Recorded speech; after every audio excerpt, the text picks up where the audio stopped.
આપણે બધા ઉલટી દિશામાં ભાગીએ છીએ, લક્ષ્મીની પાછળ ભાગીએ, નારાયણ ભૂલાય છે. અને જ્યારે હું ને તમે લક્ષ્મી પાછળ ભાગીએ ત્યારે કહેવાય છે કે લક્ષ્મી ચંચલ છે, લક્ષ્મી કોઈના હાથમાં ટકી નથી, રહેવાની પણ નથી. કારણ કે પતિ વગરની પત્ની કેટલા દિવસ ઘરે રહે?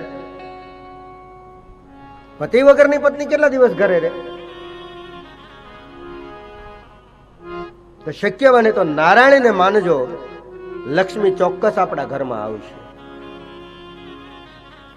તો શિવ મહાપુરાણની શરૂઆતમાં આવી કથા મને તમને બતાવી છે. અને લક્ષ્મીને મળવા માટે સૌથી મોટો દુર્ગમ સ્થાન જો હોય તો શિવ મહાપુરાણના માધ્યમથી મારા મહાદેવની કથામાં સંતોનું ચરણ બતાવ્યું છે.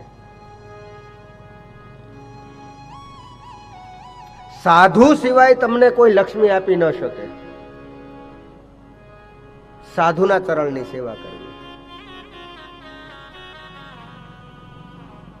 તમને એમ થાય કે આમ કેમ? તો એક વસ્તુ હું તમને બતાવું. સાધુનું કામ 24 કલાક ભગવાનનું નામ લેવાનું.